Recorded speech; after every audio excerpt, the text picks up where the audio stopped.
네, 안녕하세요. 시몬스 소셜라이징 프로젝트 강연을 소개해드리는 과학 커뮤니케이터 이덕신입니다. 지난 강연에 이어서 오늘도 특별한 강연을 소개해드리려고 합니다. 우리나라를 대표하는 인지심리학자이며 심리학의 지혜를 전하고 계시는 김경일 교수님을 모시겠습니다.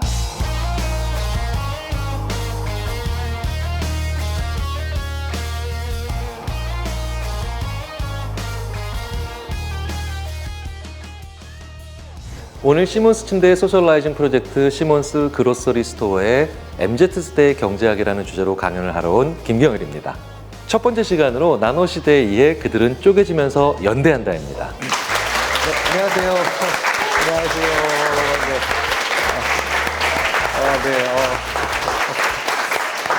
제 이름을 혹시 모르시는 분들을 위해서 말씀을 드리자면 저는 김경일이라고 합니다. 미니언즈 닮지 않았나요? 미니언즈?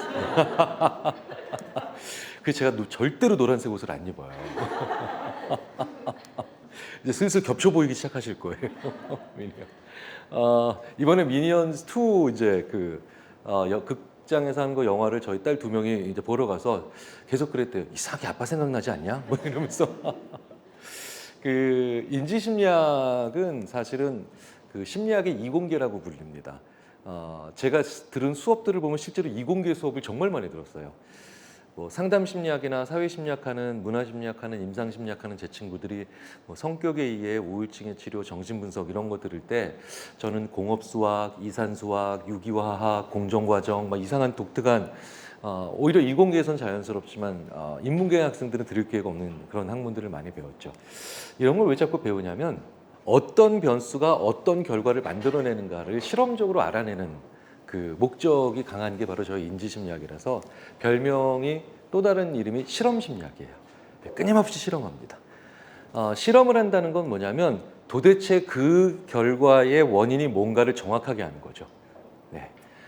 우리가 굉장히 많은 경우에 원인과 결과를 제대로 구분을 못 하거든요.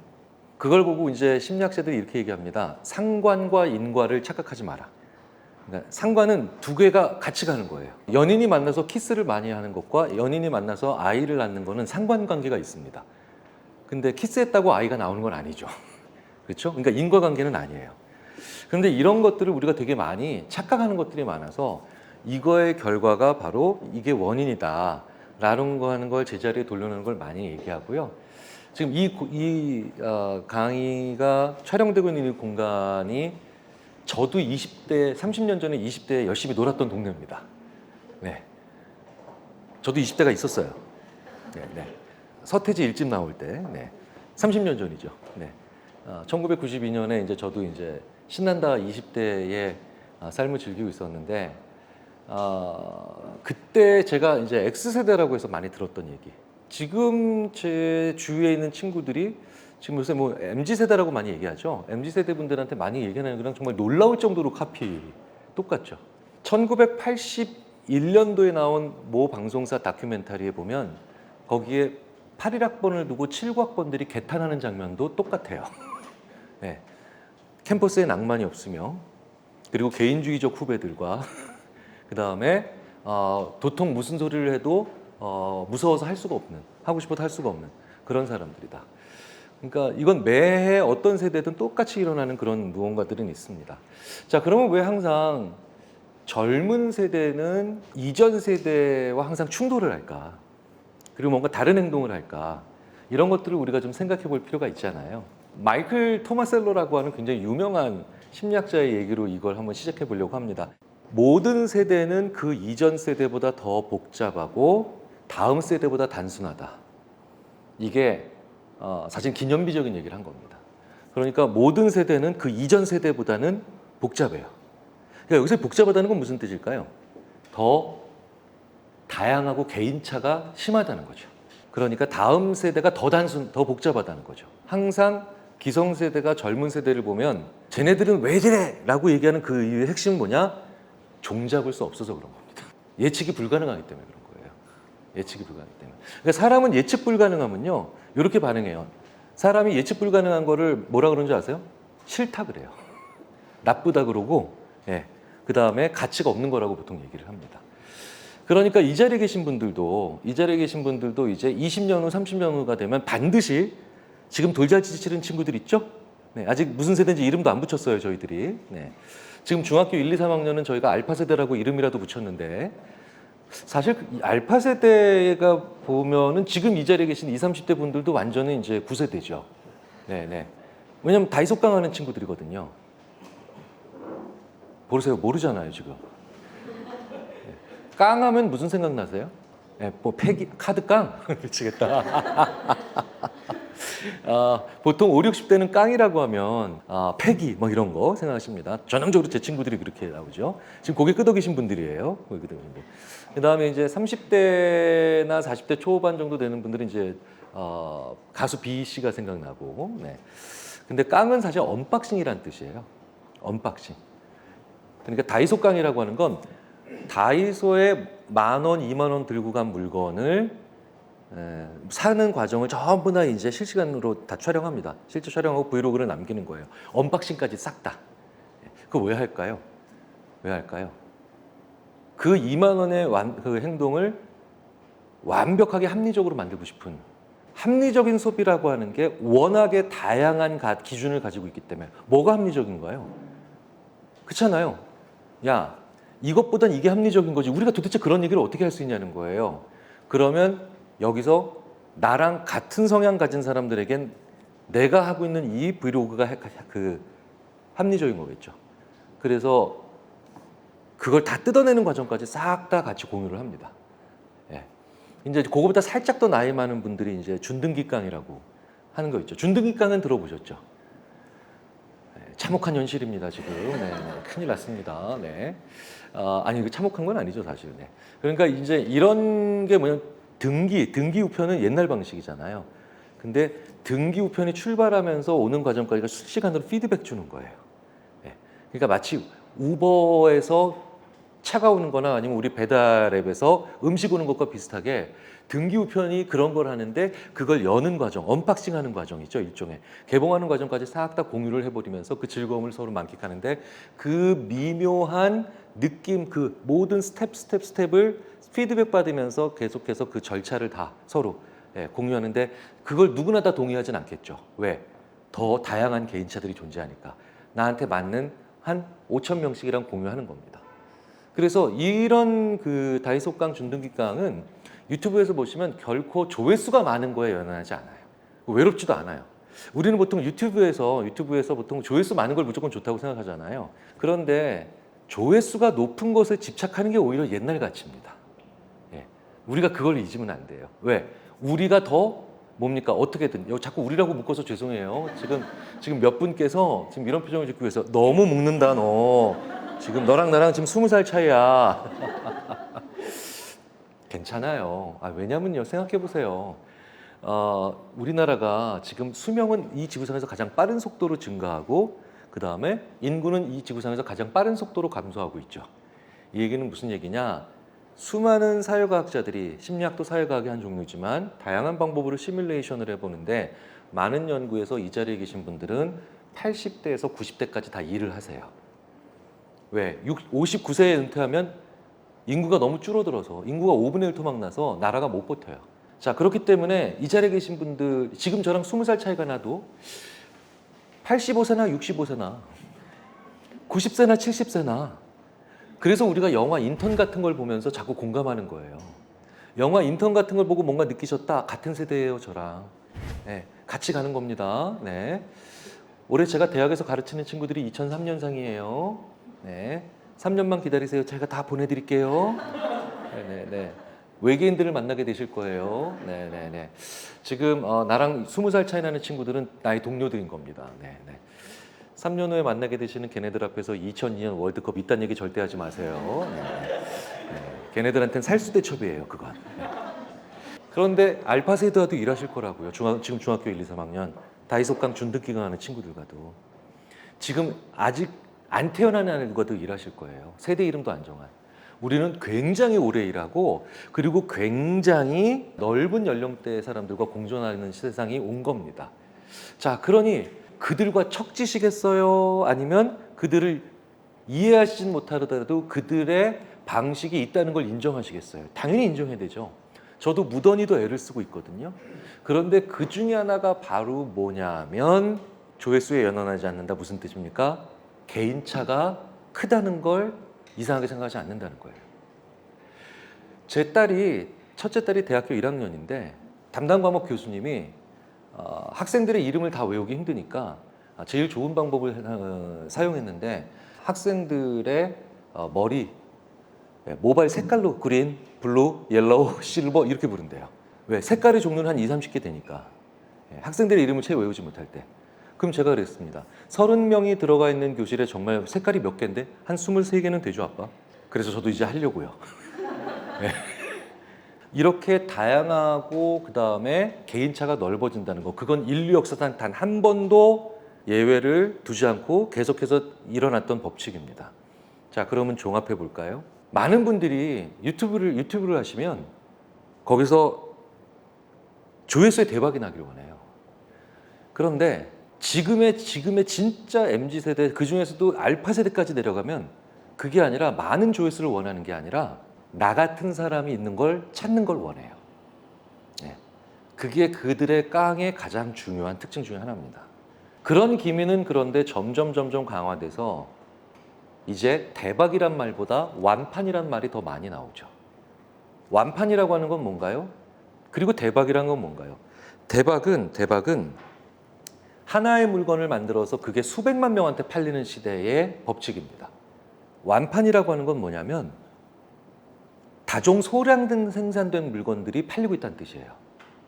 근데 잘 생각해 보세요. 지금 보면 우리 주위에서 보면 대박 나는 물건은 별로 없고 대박 난 거는 사실은 딱 하나, 코로나밖에 없어요. 네. 다종 소량 생산 능력을 가진 기업들의 물건이 잘 팔리고 그런 회사는 심지어 우리에게 오히려 이 자리에 계신 분들에게는 약간 이거 우리 부모님 세대나 할아버지 할머니 세대인데 라고 하면서 올드 브랜드인데 오히려 지금 더 젊은 세대로 가면 오히려 그게 뉴 브랜드인 경우 되게 많아요. 저는 개인적으로 뭐 빙그레, 모나미, 진주햄, 그 다음에 뭐 필라 이런 회사들 그런 회사들이라고 생각합니다. 필라 같은 옷은 저한테는 오히려 올드 브랜드예요. 그렇죠? 저 필라 안 입어요. 왠지 아세요? 저희 아버지가 입으시거든요. 예. 그래서 저희한테 필라 입으면 저희 세대는 야, 왜 아버지 옷 빌려 입고 왔어? 혹은 두산 베어스 팬이니? 둘 중에 하나예요. 예, 두산이 이제 필라니까. 근데 재밌는 건 지금 우리 길거리에 나가서 보면 거리에 나가 보면 우리 중학교, 고등학교 다니는 친구들의 그 신발을 보면 나이키보다도 많아요. 나이키도 굉장히 선전하고 있는 회사 중에 하나거든요. 하지만 필라가 어떻게 이렇게 됐을까? 사실 예전에 나이키가 소위 말하는 대박 성공을 거둘 때 에어조던이라는 거 하는 걸 우리가 잊을 수가 없죠. 그러니까 하나의 아이템에 수백만 명이 혹은 수천만 명이 열광했습니다. 그런데 지금 우리 친구들이 신는 신발 그 필라를 보면 되게 재밌게도 다 달라요. 포켓몬, 건담, 디스럽터 다른 수많은 것들이랑 아이템의 종류와 그 다음에 브랜드의 종류가 서로 콜라보레이션을 하죠. 콜라보를. 근데 재밌는 건 이제 나이키도 그걸 하고 있죠. 예. 자, 오늘의 첫 번째. 우리는 항상 두 개의 사이클을 그립니다. 젊은 세대가 개인차가 더 많은 다양성 속에서 만들어내요. 그 만들어낸 그 다양성 속에서 그 다음에 이제 그게 하나의 트렌드가 되고 강해지면 그게 사회적 압박이 되죠. 그럼 이제 사회적 압박이 되기 시작하면 그 세대가 같이 이제 30대, 40대 들어가는 거예요. 저한테는 자동차가 그런 거였습니다. 저희 세대는 지금 50대가요. 꽤 20대의 차를 가져본 첫 세대예요. 저희 부모님 세대나 아니면 심지어 선배, 10년 선배 세대도 20대의 차를 가져본 적은 없습니다. 그런데 제 또래만 해도 20대에 아르바이트 열심히 하고 뭔가 이러면서 어렵사리 중고차라도 한 대씩 가져본 첫 세대죠. 그리고 그때는 어떻게든 빨간 차를 사려고 했어요. 재밌는 건 90년대생이 온다의 작가 이목택 작가가 실제로 이런 모임이 있다 그러더라고요. 전빨련이. 그러니까 전국 빨간차 연합회예요. 네. 그런데 그때는 빨간색 스포츠카, 노란색 차 막 이런 것들을 타고 다니는 게 굉장히 우리에게는 끈 로망이었습니다. 그런데 이제 그게 지나면서 이제 그게 그 개인차가 다시 저희가 30대, 40대 들어가면서 이제 그거는 하나의 트렌드가 되고 거대한 이제 대박형 물건으로 들어가면 이제 사회적 압력으로 들어가고 40대, 50대가 들어가니까 이런 광고에 오히려 우리는 관심을 더 쓰고 영향을 많이 받죠. 그게 바로 뭐냐? 요즘 어떻게 지내니? 라는 친구의 질문에 그랜저로 대답했습니다. 네. 이제 저희들의 다양성의 표출이 이제 오히려 30년간의 정착화를 거치면서 저희에게는 가장 안정적이고 보편적인 모습과 그 다음에 사회적 지위를 나타내는 심지어는 단일 잣대의 기준처럼 활용되는 그런 과정을 거치죠. 자, 그런데 다시 이 룰을 지금의 젊은 분들은 거부하고 있죠. 그리고 다시금 또 다른 다양한 객체들을 만들어내죠. 그리고 그게 그들에게 있어서는 전혀 다른 탈 것, 전혀 다른 공유, 전혀 다른 코인과 NFT와 같은 전혀 다른 방식의 무언가를 의미합니다. 자, 그럼 다시금 여기 계신 이분들, 우리가 지금 보고 있는 이 젊은 세대가 다시금 또 중장년이 됐을 때 바로 그게 사회적 압박, 그리고 사회적으로 굉장히 중요한 가치 판단의 단일 잣대가 되겠죠. 우리 인류는 그렇게 해서 계속해서 진화해 온 겁니다. 네. 마지막으로 그래서 하나만 더 말씀을 드리겠습니다. 그걸 되게 재밌게 보여주는 게 바로 아침형 인간과 저녁형 인간에 대한 얘기들이에요. 아침형 인간은 뭘 뜻할까요? 아침에 뭘 잘하는 사람이죠. 더 쉽게 말씀드리면 아침에 총명한 사람이에요. 저녁형 인간은 뭘까요? 밤이 되면 총기가 흐르는 사람이죠. 정말 존재합니다. 저희 심리학자들이 오랫동안 아침형 인간과 저녁형 인간에 대한 이야기들을 중요하게 다루지 않았는데 실제로 IQ 검사를 받아도 아침형 인간은 아침에 높게, 저녁형 인간은 저녁 때 높게 나옵니다.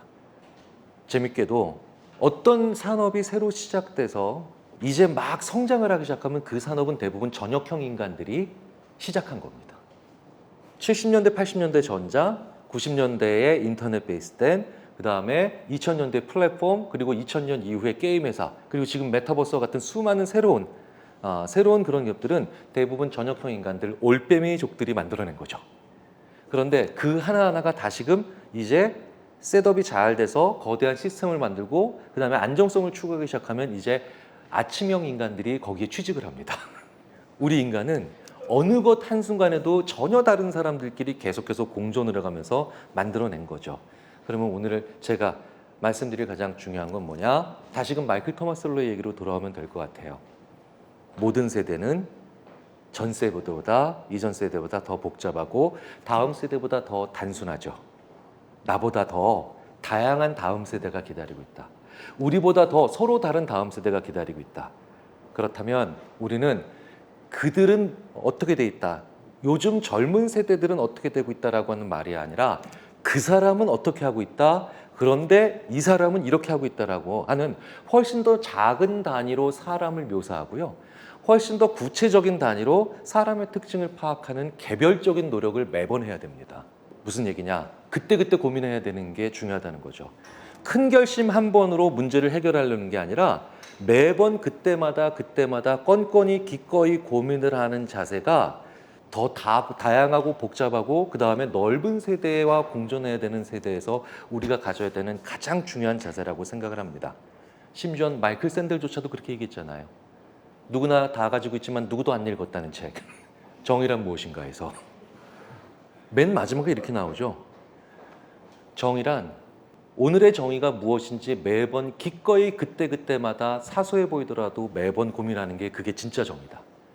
우리의 다음 세대, 요즘의 젊은 세대, 그것보다 더 나중에 또 만날 그 젊은 세대에 대해서 매일매일 조금씩 기꺼이 사소하게 고민하는 게 바로 우리가 해야 될 가장 중요한 제사라는 걸 보여주는 게 아닌가 싶어서 오늘 이 말씀으로 그들은 쪼개지면서 연대한다에 대한 이야기를 마치겠습니다.